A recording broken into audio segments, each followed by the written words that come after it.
In today's Airsoft society, mainly on the Hi Capa line series, a lot of things would come into mind that would be mainly the features that you would see on today's Airsoft.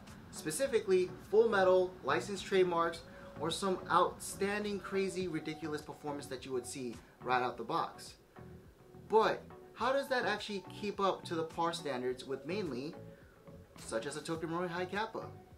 Well, here's one reason why, or a couple reasons why, I would say you would still want to keep a Tokyo Marui Hi Capa.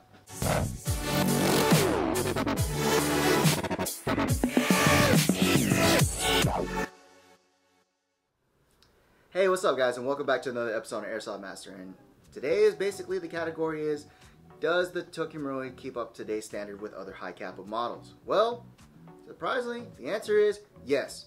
Now cut the video and let's go ahead and finish it off. This video is brought to you. Just kidding guys, but let's go ahead and talk about what we know about the most common things we've seen about Tokyo Marui Hi Capas. Mainly with the 5.1 and the 4.3 we've seen is the fact that these guys have a plastic slide. Now the reason why is, in long story short, that the fact that in Japan they're not able to produce actual firearms after World War II. Now, one thing that they actually made it for Airsoft is the fact that the slide is actually plastic. Why make it plastic though, or what's the benefits to it? Well, let's be real. With the actual plastic slide itself, you're able to have a faster cycle than you would see ever, and as well to that, what they're known for in the TM is the compression on the nozzle itself. Quite good.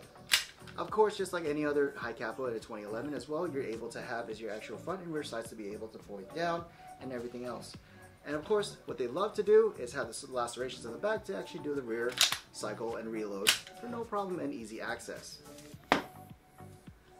Now the frame is actually a full metal setup, and also be able to put a little Picatinny mount on here to adapt to any flashlight or even laser sensors that you want to put.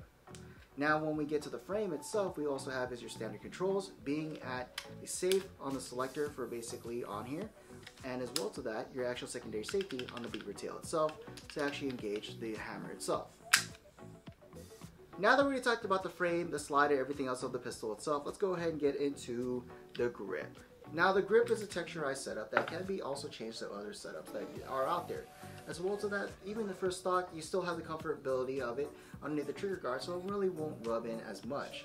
And of course, right underneath the grip is your magazine release for your actual magazine. It holds about 30 rounds in the pistol.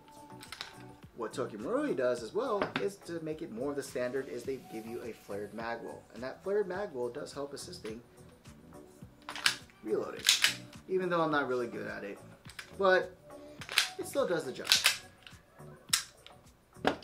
Now, in regards of Tokyo Marui pistols itself and the Hi Capas, one thing we do know for sure is the fact that the question's always asked, is it Tokyo Marui spec? Is it something that we can actually upgrade? Is it something that we can see that can be repaired? 9 times out of 10, most of the pistols will have somewhat of an issue on certain parts. But with the Tokyo Marui itself, you don't have that problem.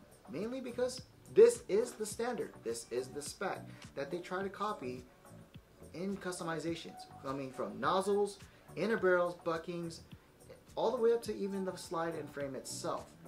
You want to make it into a pit viper? It can be done. You want to make it into staccato? This can be done. It's an endless bound of upgrades and actual repairs. And as well to that, the longevity of these pistols is where this thing makes it actually better enough. In fact, that little story time, I bought one here in 2015, and to this day it still works, and it's a Tokyo Marui Desert Warrior. It's basically the 4.3 of this guy. Same sense. In reality, it still works to this day because I haven't even changed it, but still kept the proper maintenance, and it still works at a point where it's still flawlessly. Using 0.20 gram BBs and regular green gas.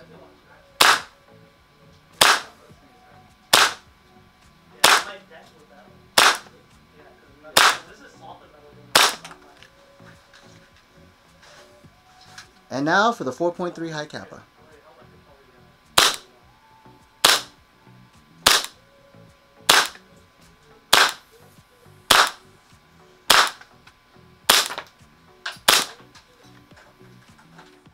So for FPS wise, when we notice on actually testing of the actual Hi Capas, we noticed these two mainly is the average of being 275 to around 300 FPS. Still pretty low, but still pretty good for as a sidearm piece. Now, if you do want to increase it, there are many ways to do that as well, doing a high flow nozzle valve, or even, again, endless volts of inner barrels, or even just upgrade parts.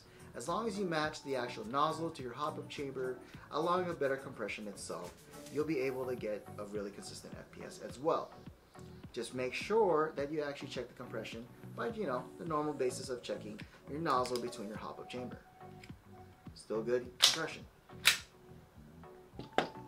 As Tokyo Marui, they're always going to give when regards to buying a Hi Capa is a little feed lips that you can put inside to actually continue dry firing your pistol and just testing in maintenance. As well to that, a little sample of BBs. We don't really use them as much though. As well, safety and your manual for your Hi Capa, just in case if you need to figure out how to do some things in regards to maintenance or also possible disassembly. So in reality, the TM is still relatable to compare to the other Hi Capas that we've seen out there. Well, what does this mean about the other companies such as Jack Precision, WeTech, or even EMG? The TM will still always be the inspired build from the actual Hi Capa itself. No matter what, it's going to be a copy at the end of the day that comes from the Tokyo Marui Hi Capa 5.1 or the 4.3. But in reality, the reason why is because what this is meaning to the consumer is this pistol will be an endless bounds of customization, upgrades, and as well to that to repairs. So this can last like a workhorse. But I digress. What do you guys think about it? Drop a comment below of what do you guys think about the Hi Capa, or if you own a Hi Capa, how do you guys feel about Tokyo Marui? And as well to that, if you're looking for products like these, you can check it out at airsoftmaster.com. But again, for Mike, I'll see you guys in the next episode. This video is brought to you by Airsoft Master.